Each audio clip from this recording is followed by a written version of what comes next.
En mission ou à l'entraînement, les fantassins, les parachutistes et le personnel navigant sont exposés à l'hypoxie d'altitude. Le déficit en oxygène lié à cet environnement a des conséquences physiologiques comme l'augmentation de la ventilation et pathologiques telles que l'apparition de maux de tête, nausées et vertiges qui surviennent de façon variable selon les individus. Pour cela, l'IRBA mène des travaux de recherche afin de proposer des recommandations et des contre-mesures personnalisées pour préserver l'état de santé des militaires et leurs capacités opérationnelles. Cette expérimentation dirigée par le médecin principal Pierre porte sur la connaissance des facteurs de vulnérabilité individuelle à l'hypoxie. Ce projet a été financé par le service de santé des armées et par la DGA dans le cadre du projet Biomedef. Le sujet s'inscrit parfaitement dans les objectifs du plan d'orientation de la recherche et de l'innovation du service de santé des armées et en particulier dans le domaine milieu d'emploi et santé. L'objectif principal de cette étude est d'identifier des facteurs de vulnérabilité et ou de tolérance à une hypoxie aiguë environnementale. Cette exposition est réalisée et simulée en laboratoire par le biais d'un test mis au point dans les années 80 par le professeur Richalet. Ce test d'effort en hypoxie permet d'identifier des personnes intolérantes à la haute altitude. Le but final pour nous étant de mettre en évidence une association entre les réponses à ce test et des potentielles variations de l'expression génétique de molécules impliquées ou non dans l'hypoxie aiguë. 80 participants volontaires sains ont réalisé le test d'effort en hypoxie au laboratoire d'exercice de l'IRBA. Durant le test, nous recréons en laboratoire les conditions environnementales de la haute altitude et nous enregistrons les réponses physiologiques afin de prédire la tolérance au manque d'oxygène. Le test dure une quinzaine de minutes et reproduit un effort modéré de randonnée au sommet du Mont Blanc à plus de 4800 mètres. Nous enregistrons la respiration à l'aide d'un masque placé sur le visage, l'électrocardiogramme avec des électrodes placées sur le torse et le taux d'oxygène est enregistré en continu grâce à un capteur placé au niveau de l'oreille durant plusieurs phases de 4 minutes environ.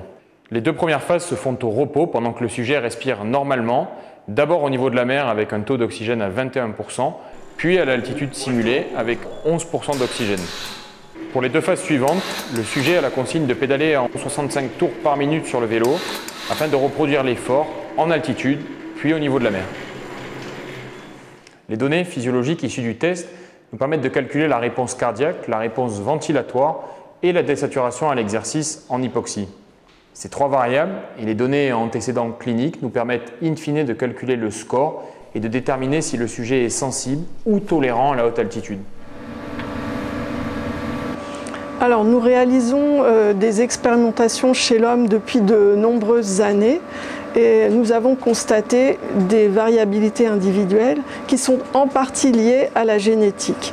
Nous avons donc décidé d'utiliser une technique innovante pour réaliser des génotypages chez nos sujets. Alors la technique de génotypage que nous utilisons s'appelle LAMP. Il s'agit d'amplification isotherme en boucle.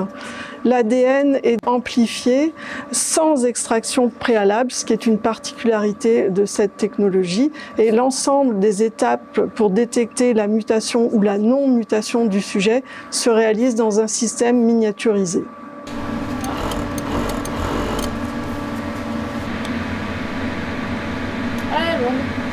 C'est bon.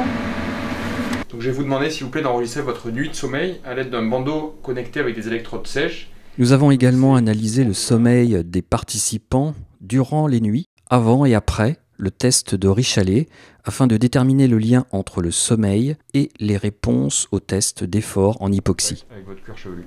Très bien. Ok, vous avez des questions? Aucune. Les résultats publiés de cette étude permettent d'ajouter des informations sur un facteur génétique impliqué dans la vulnérabilité individuelle à l'hypoxie dans notre population.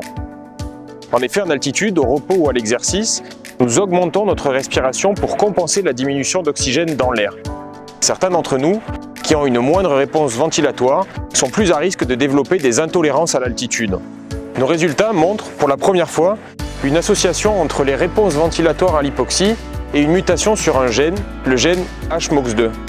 Dans cette étude, les sujets porteurs de la version ancestrale non mutée de l'allèle sont ceux qui ont les plus faibles réponses ventilatoires. Ils sont plus à risque de développer de graves pathologies de haute altitude. Pour l'IRBA, une meilleure connaissance et compréhension des facteurs intrinsèques impliqués dans les réponses individuelles à l'hypoxie est le prérequis essentiel pour la prévention et la prédiction.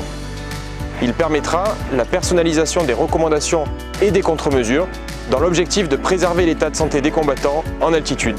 Dans notre cas, et après confirmation dans de plus larges échantillons, en plus de recommandations, cela pourrait concerner la prescription anticipée d'un traitement préventif pour les troupes de montagne ou encore la mise en place précoce d'oxygène à bord des aéronefs militaires sur certains postes clés pour la sécurité aérienne. Les travaux se poursuivent désormais par l'étude des effets de la combinaison des contraintes opérationnelles, restrictions de sommeil et exposition à l'hypoxie.